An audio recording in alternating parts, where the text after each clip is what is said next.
Welcome to B1 students. I am PD Keru, HOD Department of Political Science. ವಿದ್ಯಾರ್ಥಿಗಳೇ, ಕಳೆದ ಅವಧಿಯಲ್ಲಿ America ಸಂವಿಧಾನ ಹೊಂದಿರುವ ಅದರ ಪ್ರಮುಖ ಲಕ್ಷಣಗಳಿಗೆ ಸಂಬಂಧಪಟ್ಟಿರುವಂತೆ ನಾವುಗಳು ಅಭ್ಯಾಸವನ್ನು ಮಾಡುತ್ತಾ ಈ ಸಂವಿಧಾನ ಹೊಂದಿರುವ ಲಕ್ಷಣಗಳಲ್ಲಿ 7ನೆಯ ಲಕ್ಷಣವಾಗಿ ನಿಯಂತ್ರಣ ಮತ್ತು ಸಮತೋಲನ ವ್ಯವಸ್ಥೆಯ ಬಗ್ಗೆ ಅಭ್ಯಾಸವನ್ನು ಮಾಡಿದೆ. ಈ ಸಂವಿಧಾನದ ಇನ್ನೊಂದು ಪ್ರಮುಖ ಲಕ್ಷಣವಾಗಿ ನ್ಯಾಯಿಕ ವಿಮರ್ಶೆ. ಸಂವಿಧಾನದ 3ನೇ ವಿಧಿಯಂತೆ ಅಮೆರಿಕ ನ್ಯಾಯಾಂಗ ಸ್ವತಂತ್ರವಾಗಿದೆ. ಸಂವಿಧಾನ ಮತ್ತು ಪ್ರಜೆಗಳ ಹಕ್ಕುಗಳನ್ನು ರಕ್ಷಣೆ ಮಾಡತಕ್ಕಂತಹ ಜವಾಬ್ದಾರಿ ನ್ಯಾಯಾಂಗಕ್ಕೆ ಇದೆ. ಅದಕ್ಕಾಗಿಯೇ ನ್ಯಾಯಾಂಗವನ್ನು ಸಂವಿಧಾನದ ಕಾವಲುಗಾರ ಅಥವಾ ಸಂವಿಧಾನದ ರಕ್ಷಕ ಅಂತ ಪರಿಗಣಿಸಲಾಗಿದೆ. ಅಮೆರಿಕದಲ್ಲಿ ಸಂವಿಧಾನ ರಾಜ್ಯದ ಪರಮೋಚ್ಚ ಆದಂತಹ ಅಧಿಕಾರವಾಗಿದ್ದು, ಶಾಸಕಾಂಗ ಮತ್ತು ಕಾರ್ಯಾಂಗ ಸಂವಿಧಾನ ನಮೂದಿಸಿದ ವಿಧಿಯ ಪ್ರಕಾರ ಕಾರ್ಯ ಮಾಡಬೇಕೇ ಹೊರತಾಗಿ ಸಂವಿಧಾನ ಮೀರುವ ಯಾವುದೇ ಅಧಿಕಾರವನ್ನು ಹೊಂದಿಲ್ಲ. ಆದರೆ ಒಂದು ಪಕ್ಷ ಅಮೆರಿಕ ಶಾಸನಸಭೆ ಆಗಿರುವ ಕಾಂಗ್ರೆಸ್ ಸಂವಿಧಾನವನ್ನು ಮೀರಿ ಅಥವಾ ಅತಿಕ್ರಮಿಸಿ ಸಂವಿಧಾನದಲ್ಲಿ ಇಲ್ಲದೆ ಇರತಕ್ಕಂತಹ ವಿಷಯಗಳ ಮೇಲೆ ಕಾನೂನು ಮಾಡಿದರೆ ಅಥವಾ ಅಧ್ಯಕ್ಷರು ಸಂವಿಧಾನದ ನಿಯಮಗಳಿಗೆ ವಿರುದ್ಧವಾಗಿ ಆದೇಶ ಅಥವಾ ಆಜ್ಞೆಯನ್ನು ನೀಡಿದರೆ ನ್ಯಾಯಾಂಗ ಸಂವಿಧಾನ ಮೀರಿದ ಆ ಕಾನೂನುಗಳು ಮತ್ತು ಅಧ್ಯಕ್ಷರು ನೀಡಲ್ಪಟ್ಟ ಅವರ ಆ ಆಜ್ಞೆ ಮತ್ತು ಆದೇಶಗಳು ಜಾರಿಗೆ ಬರದಂತೆ ತಡೆ ಹಿಡಿಯುತ್ತದೆ. ನ್ಯಾಯಾಂಗದ ಈ ಅಧಿಕಾರಕ್ಕೆ ನ್ಯಾಯಿಕ ವಿಮರ್ಶೆಯ ಅಧಿಕಾರ ಎಂದು ಕರೆಯುತ್ತಾರೆ. ವಿಶ್ವದಲ್ಲಿ ಪ್ರಥಮ ಬಾರಿಗೆ ಸ್ವಾತಂತ್ರ್ಯ ನ್ಯಾಯಾಂಗವನ್ನು ರಚಿಸಿ ಪ್ರಜಾಪ್ರಭುತ್ವ ಯಶಸ್ವಿಯಾಗಿ ನಡೆಯುವಂತೆ ಮಾಡಲ್ಪಟ್ಟ ಕೀರ್ತಿ ವಾಸ್ತವಿಕವಾಗಿ ಅಮೆರಿಕ ಸಂವಿಧಾನಕ್ಕೆ ಸಲ್ಲುತ್ತದೆ. ಅದಕ್ಕಾಗಿಯೇ ಅಮೆರಿಕ ಸರ್ವೋಚ್ಚ ನ್ಯಾಯಾಲಯದ ನ್ಯಾಯಾಧೀಶರು ಆಗಿದ್ದಂತಹ ಜಸ್ಟಿಸ್ ಹೂಕ್ಸ್ರವರು ಹೇಳಿರುವಂತೆ ನಾವುಗಳು ಸಂವಿಧಾನವನ್ನು ಅನುಸರಿಸುತ್ತೇವೆ, ಆದರೆ ಸಂವಿಧಾನವು ಸರ್ವೋಚ್ಚ ನ್ಯಾಯಾಲಯದ ತೀರ್ಮಾನಗಳನ್ನು ಅನುಸರಿಸುತ್ತದೆ. ಹೀಗೆ ನ್ಯಾಯಿಕ ವಿಮರ್ಶೆಯ ಅಧಿಕಾರ ಅಮೆರಿಕ ಸಂವಿಧಾನದ ಮತ್ತೊಂದು ಪ್ರಮುಖವಾದ ಲಕ್ಷಣ ಆಗಲ್ಪಟ್ಟಿದೆ ಅಂತ ನಾವಿಲ್ಲಿ ಕಾಣ್ತೇವೆ. ಅದೇ ರೀತಿ 9ನೇ ಪ್ರಮುಖ ಲಕ್ಷಣವಾಗಿ ಹಕ್ಕುಗಳ ಪಟ್ಟಿ, ಬಿಲ್ ಆಫ್ ರೈಟ್ಸ್. ಅಮೆರಿಕದ ಸಂವಿಧಾನ ಪ್ರಜೆಗಳಿಗೆ ಹಕ್ಕುಗಳ ಪಟ್ಟಿಗೆ ಅನುಗುಣವಾಗಿ ತನ್ನ ಪ್ರಜೆಗಳಿಗೆ ಹಕ್ಕು ಮತ್ತು ಸ್ವಾತಂತ್ರ್ಯವನ್ನು ನೀಡಿದೆ. ಅಮೆರಿಕದ ಮೂಲ ಸಂವಿಧಾನವು ಪ್ರಜೆಗಳ ಮೂಲಭೂತ ಹಕ್ಕು ಮತ್ತು ಸ್ವಾತಂತ್ರ್ಯಗಳನ್ನು ಹೊಂದಿರಲಿಲ್ಲ. ಅವುಗಳನ್ನು ಸಂವಿಧಾನದಲ್ಲಿ ಅಳವಡಿಸುವಂತೆ ಫೆಡರಲಿಸ್ಟರು ಒತ್ತಾಯ ತಂದರು. ಇದರ ಪರಿಣಾಮವಾಗಿ ಸಂವಿಧಾನ ಜಾರಿಗೆ ಬಂದ 2 ವರ್ಷಗಳ ನಂತರ, ಅಂದರೆ 1791ರಲ್ಲಿ ಸಂವಿಧಾನಕ್ಕೆ ಮೊಟ್ಟಮೊದಲು ಒಟ್ಟು 10 ತಿದ್ದುಪಡಿಗಳ ರೂಪದಲ್ಲಿ ಪ್ರಜೆಗಳ ಹಕ್ಕುಗಳ ಪಟ್ಟಿಯನ್ನು ಸಂವಿಧಾನಕ್ಕೆ ಸೇರಿಸಲಾಯಿತು. ಇವುಗಳಿಗೆ ಬಿಲ್ ಆಫ್ ರೈಟ್ಸ್ ಎಂದು ಕರೆಯಲಾಗಿದೆ.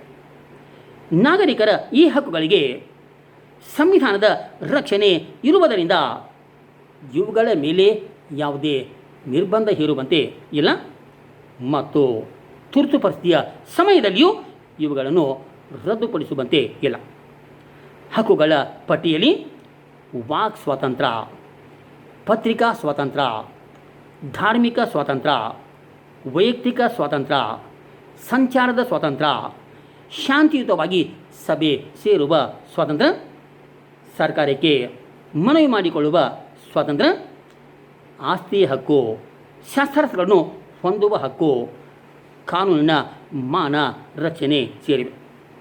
ಇವುಗಳ ಮೇಲೆ ನಿರ್ಬಂಧ ಹೇರುವ ಕಾನೂನುಗಳ ಸಂವಿಧಾನಿಕ ಕ್ರಮಬದ್ಧತೆಯನ್ನು ನಿರ್ಧಾರ ಮಾಡತಕ್ಕಂತಹ ಅಧಿಕಾರವನ್ನು ಸರ್ವೋಚ್ಚ ನ್ಯಾಯಾಲಯಕ್ಕೆ ನೀಡಲಾಗಿದೆ. ಹೀಗೆ ಸರ್ವೋಚ್ಚ ನ್ಯಾಯಾಲಯವು ಜನತೆಯ ಹಕ್ಕುಗಳ ರಕ್ಷಣೆಯ ಜವಾಬ್ದಾರಿಯನ್ನು ಹೊತ್ತುಕೊಂಡಿದೆ ಅಥವಾ ಹೊಂದಿದೆ ಎಂದು ನಾವಿಲ್ಲಿ ಹೇಳ್ತೇವೆ. ಅದೇ ರೀತಿ ಇದು ಹೊಂದಿರುವ ಇದರ 10ನೆಯ ಇನ್ನೊಂದು ಪ್ರಮುಖ ಲಕ್ಷಣವಾಗಿ ಗಣರಾಜ್ಯ, ಅಂದರೆ ಅಮೆರಿಕವು ಗಣರಾಜ್ಯವಾಗಿದೆ. ಕಾರಣ ಇಲ್ಲಿ ಆನುವಂಶಿಕತೆಯ ಆಧಾರದ ಮೇಲೆ ಯಾರೂ ಅಧಿಕಾರಕ್ಕೆ ಬರುವುದಿಲ್ಲ. ರಾಷ್ಟ್ರದ ಮುಖ್ಯಸ್ಥರಾದ ಅಧ್ಯಕ್ಷರನ್ನು ಜನ ನೇರವಾಗಿ ಆಯ್ಕೆ ಮಾಡುತ್ತಾರೆ. ಜನತೆಯನ್ನು ಪ್ರತಿನಿಧಿಸಿ ದೇಶದ ಮುಖ್ಯಸ್ಥರು ಇಲ್ಲಿ ರಾಜ್ಯಭಾರ ಮಾಡುತ್ತಿರುವುದರಿಂದ ಇದು ಒಂದು ಗಣರಾಜ್ಯ ಆಗಿದೆ ಅಂತ ಹೇಳ್ತೇವೆ. ಇದಕ್ಕೆ ವಿರುದ್ಧವಾಗಿ ಬ್ರಿಟನ್ ವಿಶ್ವದಲ್ಲಿಯೇ ಮೊದಲ ಬಾರಿಗೆ ಪ್ರಜಾಪ್ರಭುತ್ವ ಸ್ಥಾಪನೆ ಮಾಡಿಕೊಂಡರೂ ಕೂಡ ಅದು ಇನ್ನೂವರೆಗೂ ಗಣರಾಜ್ಯ ಆಗಿಲ್ಲ. ಏಕೆಂದರೆ ಪರಂಪರೆಯನ್ನು ಗಾಢವಾಗಿ ಪ್ರೀತಿಸುವ ಇಂಗ್ಲೆಂಡಿನ ಜನತೆ ಅರಸೊತ್ತಿಗೆಯನ್ನು ಬಿಟ್ಟು ಕೊಟ್ಟಿಲ್ಲ. ರಾಜ ಅಥವಾ ರಾಣಿ ಇಲ್ಲಿ ಆನುವಂಶಿಕತೆಯ ಆಧಾರದ ಮೇಲೆ ಅಧಿಕಾರಕ್ಕೆ ಬರುತ್ತಾರೆ. ಅಮೆರಿಕ ಮೂಲದಲ್ಲಿಯೇ ಜಾರ್ಜ್ ವಾಷಿಂಗ್ಟನ್ ಅವರನ್ನು ಮೊಟ್ಟ ಮೊದಲ ಗಣರಾಜ್ಯದ ಅಧ್ಯಕ್ಷನಾಗಿ ನೇಮಕ ಮಾಡಿಕೊಳ್ಳುವ ಮೂಲಕ ಗಣರಾಜ್ಯವನ್ನಾಗಿ ಮಾಡಿಕೊಂಡಿದ್ದಾರೆ. ಪ್ರಜಾಪ್ರಭುತ್ವದ ಯಶಸ್ಸಿಗೆ ಗಣರಾಜ್ಯ ಆಧಾರ ಸ್ತಂಭ ಇದ್ದಂತೆ ಅಂತ ನಾವಿಲ್ಲಿ ಹೇಳಬಾರ್ದು. ಅದೇ ರೀತಿ ಅಮೆರಿಕ ಸಂವಿಧಾನ ಹೊಂದಿರುವ ಸಂವಿಧಾನದ 11ನೇ ಇನ್ನೊಂದು ಮುಖ್ಯ ಲಕ್ಷಣ ಸೂರ್ಯ ಪದ್ಧತಿ. ಅಂದರೆ ಸೂರ್ಯ ಪದ್ಧತಿಯು ಅಮೆರಿಕ ಸಂವಿಧಾನದ ಅತ್ಯಂತ ಇನ್ನೊಂದು ಮುಖ್ಯ ಆಗಿರುವ ಲಕ್ಷಣ ಆಗಲ್ಪಡಿದೆ. ಅಮೆರಿಕದ ಉನ್ನತ ವರ್ಗದ ಸರ್ಕಾರಿ ಹುದ್ದೆಗಳನ್ನು ಯೋಗ್ಯತೆಯ ಮೇಲೆ ತುಂಬಿಕೊಳ್ಳುವುದಿಲ್ಲ. ಅದರ ಬದಲಾಗಿ ಅಮೆರಿಕ ಅಧ್ಯಕ್ಷೀಯ ಚುನಾವಣೆಯಲ್ಲಿ ಅಧ್ಯಕ್ಷರು ಗೆಲ್ಲಲಿಕ್ಕೆ ಸಹಾಯ ಮಾಡಿರುವ ಅವರ ಆಪ್ತರನ್ನು ತಾತ್ಕಾಲಿಕವಾಗಿ ನೇಮಕ ಮಾಡಿಕೊಳ್ಳುತ್ತಾರೆ. ಅವರ 4 ವರ್ಷದ ಅವಧಿ ಮುಗಿದಾಗ ಈ ಉನ್ನತ ಅಧಿಕಾರಿ ವರ್ಗ ಕೂಡ ಅಧಿಕಾರವನ್ನು ಕಳೆದುಕೊಳ್ಳುತ್ತಾರೆ. ಮತ್ತೊಬ್ಬ ಅಧ್ಯಕ್ಷ ತನಗೆ ಬೇಕಾದವರನ್ನು ಆ ಉನ್ನತ ಹುದ್ದೆಗೆ ನೇಮಿಸಿಕೊಳ್ಳುತ್ತಾನೆ. ಈ ರೀತಿಯಾಗಿ ಅಧ್ಯಕ್ಷೀಯ ಚುನಾವಣೆಯಲ್ಲಿ ಸಹಾಯ ಮಾಡಿದವರಿಗೆ ಬಕ್ಷೀಸಿನ ರೂಪದಲ್ಲಿ ಈ ಉನ್ನತ ಹುದ್ದೆಗಳಿಗೆ ನೇಮಿಸಿಕೊಳ್ತಕ್ಕಂತಹ ಪದ್ಧತಿಗೆ ಸೂರ್ಯ ಪದ್ಧತಿ ಅಂತ ಕರೆಯಲಾಗುತ್ತೆ ಅಂತ ನಾವಿಲ್ಲಿ ಸ್ಪಷ್ಟವಾಗಿ ಕಾಣ್ತೇವೆ.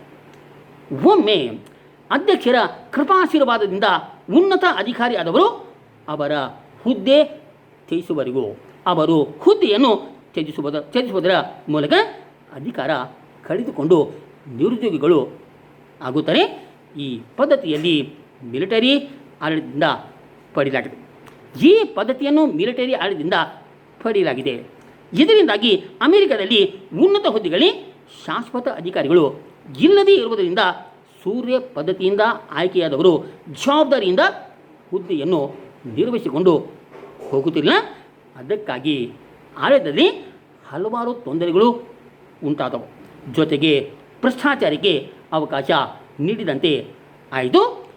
ಇದರ ಅವಾಂತರವನ್ನು ತಪ್ಪಿಸಲಿಕ್ಕೆ 1883ರಲ್ಲಿ ಫೆಡಲ್ಟನ್ ಕಾಯ್ದೆಯನ್ನು ರಚಿಸಿ ಉನ್ನತ ಹುದ್ದೆಗಳನ್ನು ಸೂರ್ಯ ಪದ್ಧತಿಯಿಂದ ನೇಮಕ ಮಾಡಿಕೊಳ್ಳಲಾಗುತ್ತಿತ್ತು. ಈ ಹಿಂದೆ ಆದರೆ 1883ರಲ್ಲಿ ಫೆಡಲ್ಟನ್ ಎಂಬ ಕಾನೂನು ರಚಿಸಿ ಉನ್ನತ ಹುದ್ದೆಗಳಲ್ಲಿ ಪ್ರತಿಶತ 80ರಷ್ಟು ಹುದ್ದೆಗಳನ್ನು ಸ್ಪರ್ಧಾತ್ಮಕ ಪರೀಕ್ಷೆಯ ಮೂಲಕವೂ ಉಳಿದ 20% ಹುದ್ದೆಗಳನ್ನು ಸೂರ್ಯ ಪದ್ಧತಿಯಿಂದ ನೇಮಕಾತಿ ಮಾಡಿಕೊಳ್ಳುತ್ತದೆ. ಆದರೂ ಇದು ಸಮಾನತೆಯ ತತ್ವಕ್ಕೆ ವಿರುದ್ಧ ಆದಂತಹ ನಿಯಮ ಆಗಿದೆ ಎಂದು ತಜ್ಞರು ಈ ಪದ್ಧತಿಯನ್ನು ಟೀಕೆ ಮಾಡಿದವರು ಆಗಲ್ಪಟ್ಟಿದ್ದಾರೆ ಅಂತ ನಾವಿಲ್ಲಿ ಕಾಣ್ತೇವೆ. ಅದೇ ರೀತಿ ಅಮೆರಿಕ ಸಂವಿಧಾನದ 12ನೇ ಇನ್ನೊಂದು ಪ್ರಮುಖ ಆಗಿರುವ ಲಕ್ಷಣ ದ್ವಿಪೌರತ್ವ. ಅಂದರೆ ಅಮೆರಿಕದ ಪೌರರಿಗೆ ದ್ವಿಪೌರತ್ವದ ವ್ಯವಸ್ಥೆ ಇದೆ ಅಥವಾ ದ್ವಿಪೌರತ್ವವನ್ನು ನೀಡಲಾಗಿದೆ. ಸಂಯುಕ್ತ ಸರ್ಕಾರದ ತತ್ವದ ಪ್ರಕಾರ ಕೇಂದ್ರ ಮತ್ತು ರಾಜ್ಯ ಸರ್ಕಾರಗಳು ಎಂಬ ಎರಡು ವಿಧವಾದ ಪದ್ಧತಿ ಇದು. ಅಮೆರಿಕದ ಒಬ್ಬ ನಾಗರಿಕ ರಾಷ್ಟ್ರದ ನಾಗರಿಕ ಆಗಿರುವುದರ ಜೊತೆಗೆ ರಾಜ್ಯದ ನಾಗರಿಕನು ಆಗಿರುತ್ತಾನೆ. ಇದರಿಂದಾಗಿ ರಾಷ್ಟ್ರದ ಪೌರನಾಗಿ ಕೇಂದ್ರ ಸರ್ಕಾರದ ಸೌಲಭ್ಯಗಳ ಜೊತೆಗೆ ರಾಜ್ಯದ ಪೌರನಾಗಿ ರಾಜ್ಯದ ಸೌಲಭ್ಯಗಳನ್ನು ಪಡೆಯುತ್ತಾರೆ. ಆದರೆ ಇಲ್ಲಿ ಒಂದು ರಾಜ್ಯದ ಪೌರ ಮತ್ತೊಂದು ರಾಜ್ಯದ ಸೌಲಭ್ಯಗಳನ್ನು ಪಡೆಯುವಂತೆ ಇಲ್ಲ ಅನ್ನುವ ಅಂಶವನ್ನು ಕೂಡ ನಾವಿಲ್ಲಿ ಕಂಡುಕೊಳ್ಳುತ್ತೆ. ಆದರೆ ತನ್ನ ರಾಜ್ಯದ ಮತ್ತು ರಾಷ್ಟ್ರದ ಸೇವೆ ಮತ್ತು ಸೌಲಭ್ಯಗಳನ್ನು ಮಾತ್ರ ಹೊಂದುತ್ತಾನೆ ಅಥವಾ ಪಡೆದುಕೊಳ್ತಾನೆ. ಭಾರತ ಮತ್ತು ಬ್ರಿಟನ್ ದೇಶದಲ್ಲಿ ಇದಕ್ಕೆ ವಿರುದ್ಧವಾಗಿ ಈ ದೇಶಗಳಲ್ಲಿ ಏಕಪೌರತ್ವ ಮಾತ್ರ ಇದ್ದು ಅದು ಕೇವಲ ರಾಷ್ಟ್ರೀಯ ಪೌರತ್ವ ಮಾತ್ರ ಅವರಿಗೆ ನೀಡಲಾಗಿದೆ. ಇವರಿಗೆ ಪ್ರತ್ಯೇಕ ಆದಂತಹ ರಾಜ್ಯ ಪೌರತ್ವ ನೀಡಿಲ್ಲ ಅಥವಾ ಇರುವುದಿಲ್ಲ ಎಂಬ ಅಂಶವನ್ನು ಕೂಡ ನಾವಿಲ್ಲಿ ಕಾಣ್ತೇವೆ. ಅದೇ ರೀತಿ 13ನೆಯ ಲಕ್ಷಣವಾಗಿ ದ್ವಿಸದನ ಪದ್ಧತಿ. ಅಂದರೆ ಅಮೆರಿಕ ಸಂವಿಧಾನವು ದ್ವಿಸದನ ಶಾಸಕಾಂಗಕ್ಕೆ ವ್ಯವಸ್ಥೆಯನ್ನು ಮಾಡಿದೆ. ಶಾಸಕಾಂಗಕ್ಕೆ ಕಾಂಗ್ರೆಸ್ ಎಂದು ಕರೆಯಲಾಗಿದ್ದು ಈ ಕಾಂಗ್ರೆಸ್ 2 ಸದನಗಳನ್ನು ಒಳಗೊಂಡಿದೆ. ಮೇಲ್ಸದನಕ್ಕೆ ಸಿನೇಟ್ ಎಂತಲೂ ಕೆಳಸದನಕ್ಕೆ ಪ್ರತಿನಿಧಿಗಳ ಸದನ ಎಂತಲೂ ಕರೆಯುತ್ತಾರೆ. ಸಿನೇಟ್ ಅಮೆರಿಕದ ರಾಜ್ಯಗಳನ್ನು ಪ್ರತಿನಿಧಿಸಲ್ಪಡುತ್ತದೆ. ಇಲ್ಲಿ ಪ್ರತಿ ರಾಜ್ಯದಿಂದ ಸಮವಾಗಿ 2 ಸದಸ್ಯರನ್ನು ನೇರವಾಗಿ ಜನತೆಯಿಂದ ಆಯ್ಕೆ ಆಗುತ್ತಿದ್ದು 6 ವರ್ಷಗಳ ಅಧಿಕಾರ ಅವಧಿ ಇವರು ಹೊಂದಿದವರು ಆಗಿದ್ದು ಕೆಳಮನೆಯಾದ ಪ್ರತಿನಿಧಿ ಸಭೆಯಲ್ಲಿ ಒಟ್ಟು 438 ಸದಸ್ಯರು ಇದು ಇವರುಗಳು 2 ವರ್ಷದ ಅವಧಿಗಾಗಿ ಆಯ್ಕೆ ಆಗುತ್ತಾರೆ. ಹೀಗೆ ದ್ವಿಸದನ ಶಾಸಕಾಂಗಕ್ಕೆ ಅವಕಾಶವನ್ನು ಮಾಡಿಕೊಡಲಾಗಿದೆ ಅಂತ ಕಾಣ್ತೇವೆ. ಅದೇ ರೀತಿ ಇದು ಹೊಂದಿರುವ 14ನೆಯ ಇನ್ನೊಂದು ಲಕ್ಷಣ ಅತ್ಯಂತ ಬಲಿಷ್ಠ ಮೇಲ್ಮನೆ, ಅತ್ಯಂತ ಶಕ್ತಿಶಾಲಿ ಆಗಿರುವ ಮೇಲ್ಮನೆ. ಸಂಸದೀಯ ಪದ್ಧತಿಯ ಸರ್ಕಾರದಲ್ಲಿ ಮೇಲ್ಮನೆ ಬಲಹೀನವಾಗಿ ಕೆಳಮನೆ ಹೆಚ್ಚು ಅಧಿಕಾರವನ್ನು ಪಡೆದುಕೊಂಡು ಬಲಿಷ್ಠ ಆಗಿರುತ್ತೆ, ಶಕ್ತಿಶಾಲಿ ಆಗಿರುತ್ತಾರೆ. ಆದರೆ ವಿಶ್ವದಲ್ಲಿ ಅಮೆರಿಕದಲ್ಲಿ ಮಾತ್ರ ಕೆಳಮನೆಯಾದಂತಹ ಪ್ರತಿನಿಧಿ ಸಭೆ ಬಲಹೀನ ಆಗಿದೆ. ಅದಕ್ಕೆ ವಿರುದ್ಧವಾಗಿ ಸೆನೆಟ್ ಹೆಚ್ಚು ಅಧಿಕಾರ ಪಡೆದ ಮೇಲ್ಮನೆ ಆಗಿದೆ. ಅಮೆರಿಕದಲ್ಲಿ ಅಧ್ಯಕ್ಷೀಯ ಪದ್ಧತಿಯ ಸರ್ಕಾರ ಇರುವುದರಿಂದ ಇಲ್ಲಿ ಶಾಸಕಾಂಗ ಇತರೆ ಅಂಗಗಳ ಅಧಿಕಾರದಲ್ಲಿ ಹಸ್ತಕ್ಷೇಪ ಮಾಡುವಂತೆ ಇಲ್ಲ.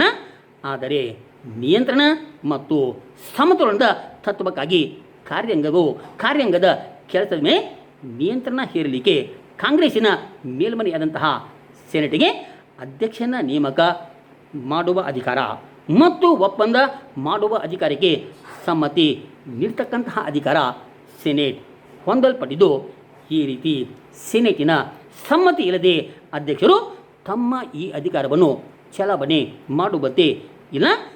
ಇದರಿಂದಾಗಿ ಸೆನೆಟ್ ಅಥವಾ ಕಾಂಗ್ರೆಸ್ಸಿನ ಮೇಲ್ಮನೆಯಾದಂತಹ ಸೆನೆಟ್ ಅತ್ಯಂತ ಶಕ್ತಿಶಾಲಿ ಮೇಲ್ಮನೆ ಆಗಲ್ಪಟ್ಟಿದೆ, ಸದನ ಆಗಲ್ಪಟ್ಟಿದೆ ಅಂತ ನಾವಿಲ್ಲಿ ಕಾಣುತ್ತೇವೆ.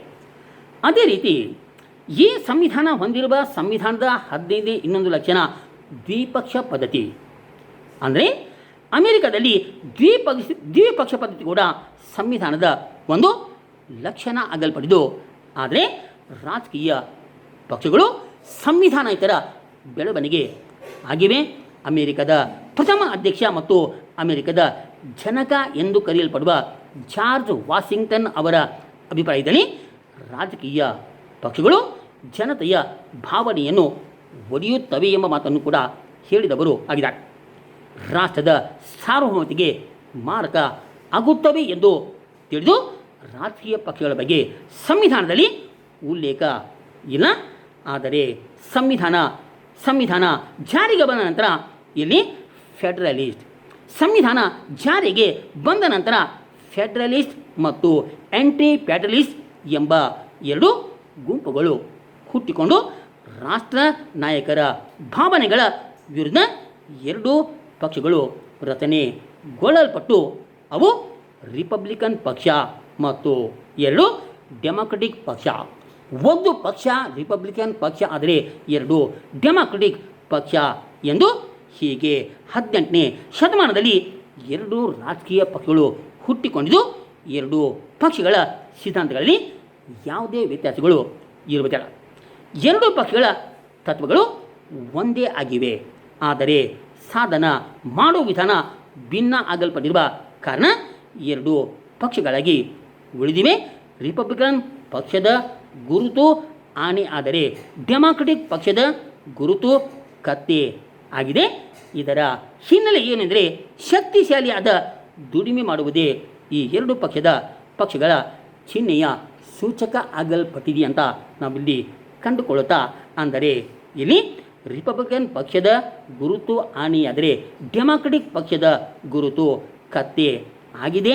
ಇದರ ತಾತ್ಪರ್ಯ ಏನೆಂದರೆ ಕತ್ತೆ ಶಕ್ತಿಶಾಲಿಯಾಗಿ ದುಡಿಮೆ ಮಾಡುವುದೇ ಈ ಎರಡು ಪಕ್ಷಗಳ ಚಿಹ್ನೆಯ ಸೂಚಕ ಆಗಲ್ಪಟ್ಟಿದೆ ಅಂತ ನಾವಿಲ್ಲಿ ಕಾಣ್ತೇವೆ.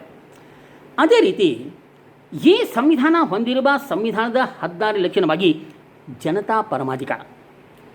ಅಂದರೆ ಜೀನ್ ಜಕಸ್ ರೂಸೋ ಎಂಬ ರಾಜನೀತಿ ತಜ್ಞ ಇವನು ಸಾರ್ವಜನಿಕ ಇಚ್ಛೆಯ ಸಿದ್ಧಾಂತದ ಮೂಲಕ ಪ್ರತಿಪಾದನೆ ಮಾಡಿದ ಜನತಾ ಸಾರ್ವಭೌಮತ್ವದ ಸಿದ್ಧಾಂತವನ್ನು ವೈಜ್ಞಾನಿಕವಾಗಿ ಅನ್ವಯಿಸಿಕೊಂಡಂತಹ ಒಂದು ಕೀರ್ತಿ ಅಮೆರಿಕದಿಗೆ ಸಲ್ಲುತ್ತದೆ.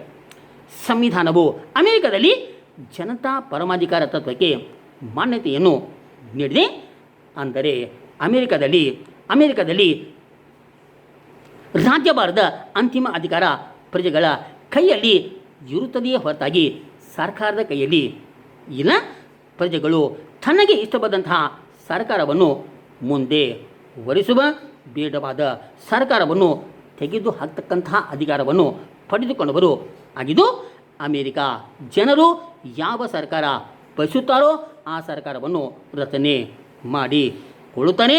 ಇದನ್ನು ಸಂವಿಧಾನದ ಪೂರ್ವ ಪೀಠಿಕೆಯಲ್ಲಿ ಸ್ಪಷ್ಟ ಆದಂತಹ ರೀತಿಯಲ್ಲಿ ವಿವರಿಸಲಾಗಿದೆ.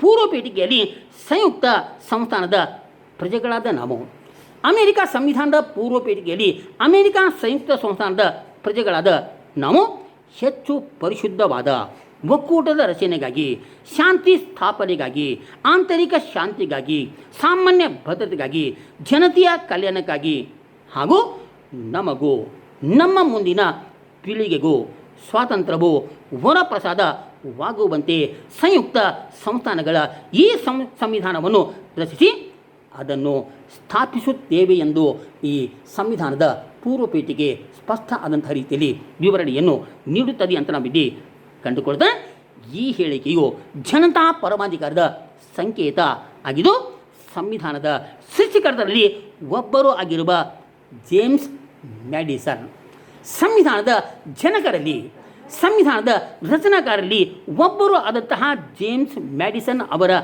ಮಾತಿನಲ್ಲಿ ನಾವುಗಳು ಹೇಳುವುದಾದರೆ, ಅಮೆರಿಕ ಸಂವಿಧಾನವು ಸ್ವಯಂ ಆಡಳಿತ ಸರ್ಕಾರಕ್ಕಾಗಿ ಪ್ರತಿಯೊಬ್ಬ ಮತದಾರರನ್ನು ಉತ್ತೇಜಿಸಿದ ರಾಜಕೀಯ ಪ್ರಯೋಗಗಳಿಂದ ಸಿದ್ಧವಾದ ಧೀಮಂತ ನಿರ್ಧಾರಗಳಿಂದಾಗಿ ಸಂವಿಧಾನ ಆಗಿದೆ ಎಂಬ ಮಾತನ್ನು ಮ್ಯಾಡಿಸನ್ ಅವರು ಹೇಳಿದವರು ಆಗಿದ್ದು, ಅದೇ ರೀತಿ ಲೈಡ್ ಬ್ರೈಸ್ ಅವರು ಹೇಳಿರುವಂತೆ ಅಮೆರಿಕ ಸಂವಿಧಾನದಲ್ಲಿ ಅಡಕ ಆಗಿರುವ ಜನತಾ ಪರಮಾಧಿಕಾರದ ಸಿದ್ಧಾಂತವು ಪ್ರಜಾಪ್ರಭುತ್ವದ ಮೂಲ ನೆಲೆಯೂ ರಕ್ಷಾ ಕವಚವೂ ಆಗಿದೆ ಅಂತ ಅಭಿಪ್ರಾಯ ಪಟ್ಟಿದ್ದಾರೆ. ಸಂವಿಧಾನವು ಜನತೆಗೆ ಪರಮಾಧಿಕಾರ ನೀಡಿದರೂ ಜನತೆ ನೇರವಾಗಿ ಕಾನೂನನ್ನು ರೂಪಿಸುವುದಾಗಲಿ ಸಂವಿಧಾನಕ್ಕೆ ತಿದ್ದುಪಡಿ ತೆಗೆದುಕೊಂಡು ಬರುವುದಾಗಲಿ ಮಾಡುವಂತೆ ಇಲ್ಲ, ಬದಲಾಗಿ ತನ್ನ ಪ್ರತಿನಿಧಿಗಳ ಮೂಲಕ ಇದನ್ನು ಮಾಡಿಸಬೇಕು. ಅಂದರೆ ಪರೋಕ್ಷ ಪ್ರಜಾಪ್ರಭುತ್ವ ಸ್ಥಾಪಿಸಲಾಗಿದೆ, ನೇರ ಪ್ರಜಾಪ್ರಭುತ್ವ ಅಲ್ಲ ಎಂಬ ಅಂಶವನ್ನು ಕೂಡ ನಾವಿಲ್ಲಿ ಕಾಣ್ತೇವೆ. ಅದೇ ರೀತಿ ಅಮೆರಿಕ ಸಂವಿಧಾನ ಹೊಂದಿರುವ ಸಂವಿಧಾನದ 17ನೇ ಲಕ್ಷಣವಾಗಿ ಸೀಮಿತ ಸರ್ಕಾರ, ಲಿಮಿಟೆಡ್ ಗೌರ್ಮೆಂಟ್. ಪರಮಾಧಿಕಾರವು ಜನತೆಗೆ ಸೇರಿರುವುದರಿಂದ, ಪರಮಾಧಿಕಾರವು ಜನತೆಗೆ ಸೇರಲ್ಪಟ್ಟಿರುವುದರಿಂದ ಸರ್ಕಾರದ ಅಧಿಕಾರವು ಪರಿಮಿತ ಆಗಿರುವುದು ಸ್ವಾಭಾವಿಕ. ಆದ್ದರಿಂದ ಅಮೆರಿಕ ಸಂವಿಧಾನವು ಪರಿಮಿತ ಸರ್ಕಾರದ ತತ್ವಗಳನ್ನು ಒಪ್ಪಿಕೊಂಡಿದೆ. ಕೇಂದ್ರ ಮತ್ತು ರಾಜ್ಯ ಎರಡು ಸರ್ಕಾರಕ್ಕೂ ಈ ಮಿತ ಅಧಿಕಾರ ಅನ್ವಯ ಆಗುತ್ತದೆ. ಇದರಿಂದಾಗಿ ಸರ್ಕಾರಗಳ ನಿರಂಕುಶ ಅಧಿಕಾರಕ್ಕೆ ಪರಸ್ಪರ ಇತಿಮಿತಿಯನ್ನು ಹೇರಿದಂತೆ ಆಗಿದೆ. ಸರ್ಕಾರವು ಸಂವಿಧಾನಬದ್ಧವಾಗಿ ವರ್ತನೆ ಮಾಡಬೇಕಾಗುತ್ತದೆಯೇ ಹೊರತಾಗಿ ತನಗೆ ಅಧಿಕಾರ ಇದೆ ಎಂದು ತಿಳಿದು ಸರ್ವಾಧಿಕಾರಿ ಆಗುವಂತೆ ಇಲ್ಲ. ಸರ್ವಾಧಿಕಾರಿ ಹಾಗೆ ವರ್ತನೆ ಮಾಡಲಿಕ್ಕೆ ಬರುವುದಿಲ್ಲ. ಪ್ರಜೆಗಳ ಹಕ್ಕು ಮತ್ತು ಸ್ವಾತಂತ್ರ್ಯಗಳಿಗೆ ಚ್ಯುತಿ ತರುವಂತೆ ಇಲ್ಲ, ಧಕ್ಕೆ ತರುವಂತೆ ಇಲ್ಲ. ಹಾಗೇನಾದರೂ ಸರ್ವಾಧಿಕಾರಿಯತೆ ವರ್ತನೆ ಮಾಡಿದ್ದೇ ಆದರೆ, ವರ್ತಿಸಲ್ಪಟ್ಟದ್ದೇ ಆದರೆ ಅದನ್ನು ಮುಂದಿನ ಚುನಾವಣೆಯಲ್ಲಿ ಅಧಿಕಾರದಿಂದ ಕೆಳಕ್ಕೆ ಇಳಿಸಿ ತನಗೆ ಬೇಕಾದ ಮತ್ತೊಂದು ಸರ್ಕಾರವನ್ನು ಸ್ಥಾಪಿಸಿಕೊಳ್ಳುವ ಪರಮಾಧಿಕಾರ ಸಂಪೂರ್ಣವಾಗಿ ಅಂತಿಮವಾಗಿ ಜನತೆಯ ಕೈಯಲ್ಲಿ ಇದೆ, ಜನತೆಯ ಹಸ್ತದಲ್ಲಿ ಇದೆ ಎಂದು ನಾವಿಲ್ಲಿ ಕಂಡುಕೊಳ್ಳುತ್ತಾ ಈ 17 ಲಕ್ಷಣಗಳು ಅಮೆರಿಕ ಸಂವಿಧಾನ ಹೊಂದಿರುವ ಸಂವಿಧಾನದ ಅತ್ಯಂತ ಪ್ರಮುಖ ಆಗಿರುವ ಲಕ್ಷಣಗಳು ಆಗಲ್ಪಟ್ಟಿವೆ ಅಂತ ನಾವಿಲ್ಲಿ ಕಾಣ್ತೇವೆ. ಇದಕ್ಕೆ ಸಂಬಂಧಪಟ್ಟಂತೆ ಕೊನೆಯ ಅಂಶವಾಗಿ ಸಮಾರೋಪಕ್ಕೆ, ಕನ್ಕ್ಲೂಷನ್ ಅಥವಾ ಸಮಾರೋಪಕ್ಕೆ ಸಂಬಂಧಪಟ್ಟಂತೆ ಸಂಕ್ಷಿಪ್ತ ಆದ ರೀತಿಯಲ್ಲಿ ನಾವುಗಳು ಕಂಡುಕೊಳ್ಳೋಣ. ಅಮೆರಿಕದ ಸಂವಿಧಾನ ತನ್ನದೇ ಆದಂತಹ ವಿಶಿಷ್ಟ ಆದಂತಹ ಲಕ್ಷಣಗಳು ಒಳಗೊಂಡಿದೆ. ಈ ಲಕ್ಷಣಗಳನ್ನು ನಾವುಗಳು ಅವಲೋಕನೆ ಮಾಡಿ ನೋಡಲ್ಪಟ್ಟಾಗ ವಿಶ್ವದಲ್ಲಿ ಮೊದಲ ಬಾರಿಗೆ ಸಂಯುಕ್ತ ಪತ್ನಿಯ ಸರ್ಕಾರ, ಅಧ್ಯಕ್ಷೀಯ ಪತ್ನಿಯ ಸರ್ಕಾರ ಸ್ಥಾಪಿಸಿಕೊಂಡಿದೆ ಎಂದು ನಮಗೆ ಕಂಡುಬರುತ್ತೆ, ತಿಳಿದು ಬರುತ್ತೆ. ವಿಶ್ವದ ಸಂಯುಕ್ತ ಪತ್ನಿಯ ಸರ್ಕಾರಕ್ಕೆ ಅಮೆರಿಕ ಇವತ್ತಿಗೂ ಮಾದರಿ ಆಗಿದೆ. ಇದರ ಕೆಲವು ವಿಶಿಷ್ಟ ಲಕ್ಷಣಗಳು ಪ್ರಪಂಚದ ಯಾವುದೇ ಸಂವಿಧಾನದಲ್ಲಿ ನಾವುಗಳು ಕಾಣುವುದಿಲ್ಲ. ಅಂದರೆ ಸೂರ್ಯ ಪದ್ಧತಿಯಾಗಲಿ ಮತ್ತು ಬಲಿಷ್ಠ ಮೇಲ್ಮನೆ, ಹೀಗೆ ಒಟ್ಟು ಸಂವಿಧಾನದ ಮೂಲ ತತ್ವಗಳನ್ನು ಅರ್ಥೈಸಿಕೊಳ್ಳಲಿಕ್ಕೆ ಈ ಲಕ್ಷಣಗಳು ನಮಗೆ ಮಾರ್ಗಸೂಚಿಗಳು ಇದ್ದಂತೆ, ನಮಗೆ ಮಾರ್ಗದರ್ಶಿಗಳು ಇದ್ದಂತೆ. Thank you. Good night.